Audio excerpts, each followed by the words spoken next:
मैं आ रहे हैं रस्ते च। अच्छा अंडरग्राउंड है south underground car park McDonald वाली साइड ते। हाँ मैकडॉनल्ड तो भी जेड़ा पहले गेट है ना मैकडॉनल्ड तो पहले केड़ा गेट आ भी। एनएस रोड तो आ रहा वहाँ हाँ मैकडॉनल्ड तो अगला सब तो आखिरी गेट के थ्रू आई यानी मैकडॉनल्ड क्रॉस करके फिर राइट लवा मैकडॉनल्ड क्रॉस करके भी ते आखिरी गेट वही है फिर। हाँ वही चल ठीक है कितने पहुंचे हाँ इत्थू चलन लगा हाले। अच्छा आ जा अगर आप यूरोप में रहते हैं तो टोयोटा आपको एयर बैग चेक करने के लिए लेटर भेजता है। अगर गाड़ी आपकी तकरीबन 10 साल पुरानी है तो टोयोटा आपको लेटर भेजेगा, तो आपको फ्री अपॉइंटमेंट जो है वो बुक करनी है। वो टोयोटा की रिकमेंडेड शॉप्स होती हैं, आप वहाँ पे जाते हैं और आपकी गाड़ी के एयर बैग जो है वो वहाँ पे चेक होते हैं। तो तारिक को लेटर मिला था, उसकी आज अपॉइंटमेंट है। वो चूँकि जॉब पे है वो नहीं जा सकता, तो उसने मुझे रिक्वेस्ट किया था। तो अभी मैं वहाँ जा रहा हूँ जहाँ पे तारिक की जॉब है, वहाँ से उसकी गाड़ी लूँगा, मैं अपनी गाड़ी वहाँ पे छोड़ूँगा। और अभी टाइम बहुत कम है, तो अपॉइंटमेंट 11 बजे की है और तकरीबन 10:30 हो चुके।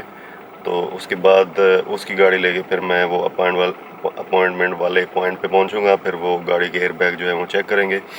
तो बेसिकली मैं कहना ये चाहता हूँ कि एयर बैग कितने ज़रूरी हैं गाड़ियों में, कि इनकी बाकायदा इंस्पेक्शन होती है, इनकी बाकायदा चेकिंग होती है।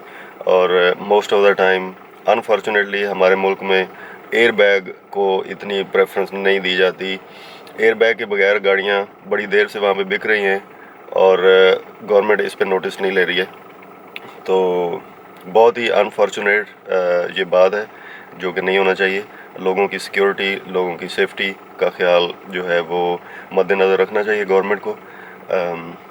बाकी बातें बाद में, अभी चलते हैं फिर लेट ना हो जाए। टोयोटा आखिर यहाँ पे ही इतना मेहरबान क्यों है? गाड़ियाँ तो पाकिस्तान में भी टोयोटा की बहुत ज़्यादा ख़रीदी जाती हैं और टोयोटा को एक मोतबर इदारा वहाँ पे समझा जाता है। टोयोटा की गाड़ियाँ जो हैं वो बहुत ज़्यादा यूज़ होती हैं हमारे मुल्क में भी।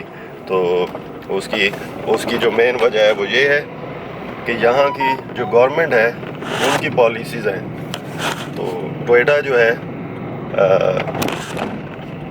तो टोयोटा को यहाँ की गवर्नमेंट ने बाउंड किया हुआ है। बेसिकली ये चेक एंड बैलेंस जो है वो गवर्नमेंट की तरफ से आता है। ये रूल्स जो हैं वो गवर्नमेंट बनाती है अपने लोगों के लिए। और टोयोटा हो या फिर कोई भी और कंपनी है वो जो यहाँ पे बिज़नेस कर रही है, तो उसको उन रूल्स को फॉलो करना पड़ता है। तो गाड़ियों की इंस्पेक्शन, गाड़ियों की चेकिंग के ये सारे रूल्स गवर्नमेंट ने बनाए हुए हैं बेसिकली लोगों की सेफ्टी के लिए। अपने किसी व्लॉग में मैं ये पहले भी जिक्र कर चुका हूँ कि अगर आप ने यहाँ पे गाड़ी चलानी है तो सबसे पहले आपने सेफ्टी फ़ीचर्स का ख्याल रखना है।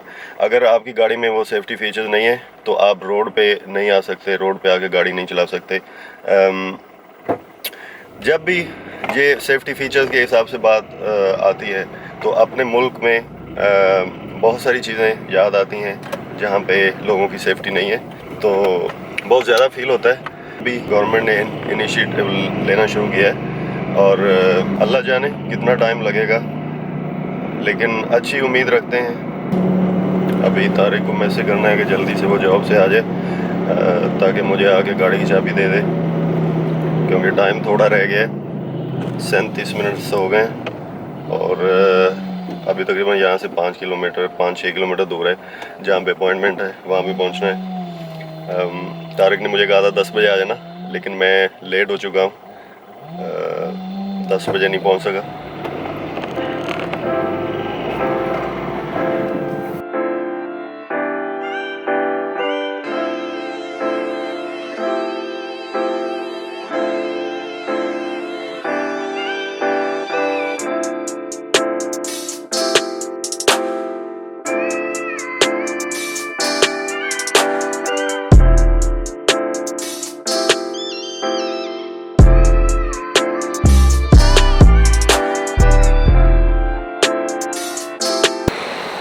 अभी ये तारिक की गाड़ी है जिसके ऊपर कैमरा पड़ा है, तो